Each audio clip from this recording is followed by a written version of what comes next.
So just to show you a real-life example of how close these redrawn lines are, this side of the street where our TV station is now District 9, and across the street, just across Highland, is now considered District 8. The NAACP says this XAI power plant in South Haven is polluting this area illegally.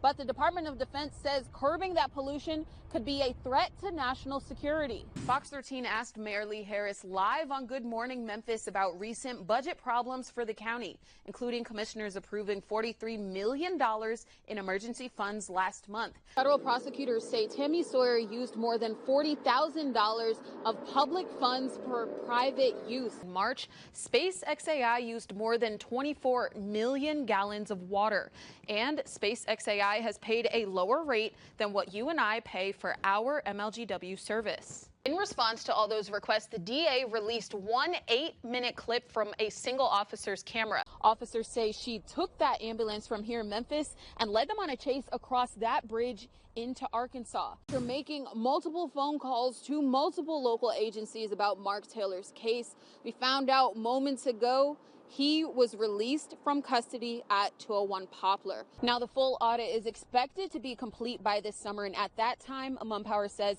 they'll take a look at the findings, and if they need to make any recommendations for prosecutions, they will do so. See, I sat down with that mother last summer just as we were waiting for DeMarcus Smith to be sentenced for federal child sex crimes for a second time. But at that time, Martinius Tyler had not been indicted or charged with any crimes. But last week, that all changed. He liked doing graphic design, and the guy has a business. So he used to take him to the business to print out things, help him get little orders together. He liked it there. A mother who Fox 13 will not be identifying says her son's life was changed forever after he began working at Martinius Tyler's print shop. I thought that was good for him because that's what he wanted to do. And that's when he met Mr. Smith. She said she never met DeMarcus Smith in person, but she found out who he was after going through her son's phone. And I opened it up. My heart shattered. She found nude photos and sexual conversations and reported it to police. She soon found out Smith was already a registered sex offender. In 2015, he pled guilty to possession of child pornography. Prosecutors say he coerced a boy to send sexually explicit photos of himself. At the time, Fox 13 reported Smith was a pastor at Oak Hill Missionary Baptist Church. He served just over 7 years in federal prison. After his release in 2023, Smith went back to preaching at another local church, Jordan River Missionary Baptist. Fox 13 found this post from June 2024, a flyer promoting Reverend DeMarcus Smith as the Sunday speaker. Then this post from September 2024, showing Smith on a clergy appreciation celebration service. He pleaded guilty to new sex charges involving that woman's son less than a year later and was sentenced to 30 years in prison. It wasn't enough time, because I don't think it's enough time in the world to give somebody for a crime like this. Now, a second person indicted on human trafficking and aggravated sexual exploitation of a minor. Martinius Tyler, the owner of the print shop where Smith met the victim, and according to Facebook posts, a pastor and elder at the same church where Smith preached. I trusted you to help me help him, and this is what you think, this how you thank me, this how you return the favor. You abused your power and manipulated children, and it wasn't fair.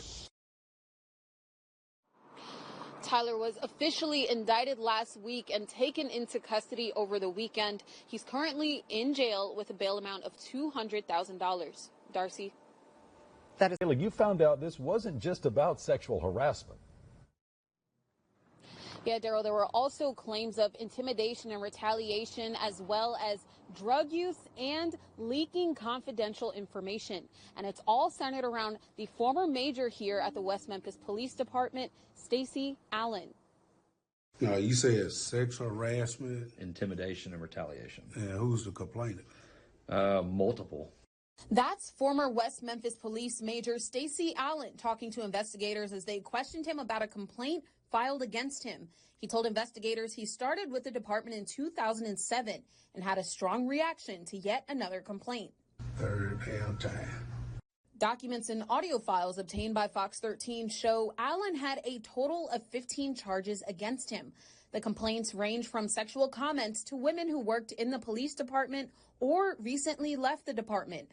Other complaints say he intimidated people from coming forward by driving past their homes or asking questions about their interviews with investigators. These claims were all found to be substantiated this spring, which is a different outcome than he'd had in the past. Allen told investigators he felt he was being targeted. I've been so paranoid since I came back to work in 2021 when I was accused of sexual harassment. And the investigator said that she couldn't substantiate the complaint against me, but I still walk around with a target on my back. 3 other officers were also fired: Treasure Gaither, Mose Walker, and Blake Forthman. A complaint form for Walker alleges he passed along confidential information to Allen about the investigation. Investigators asked Walker about his response to one of the women who filed a report against Allen. She said that there was nothing between her and Major Allen, which is the only reason I sent it to Major Allen, because he was my supervisor. Mm-hmm. I know for a fact it got forwarded from him to Assistant Chief. Investigators allege Gaither tested positive for drugs twice. They also say she exchanged sexual favors for drugs and was a possible victim of Allen. The complaint form for Forthman says he was not truthful during his interviews and also gave information to a subject of the investigation. Fox 13 was in West Memphis last month as they all appeared at City Council asking for their jobs back. Put it in a memo and she put it in an email and she told it to the HR manager to her face, and then she told it to the mayor no less than 4 times that Stacey Allen never sexually harassed her. Now, the City Council hasn't made a decision about their jobs yet at this time, but we do know Walker has since filed a lawsuit connected to his termination. Of course, Fox 13 will continue to follow this case as it develops.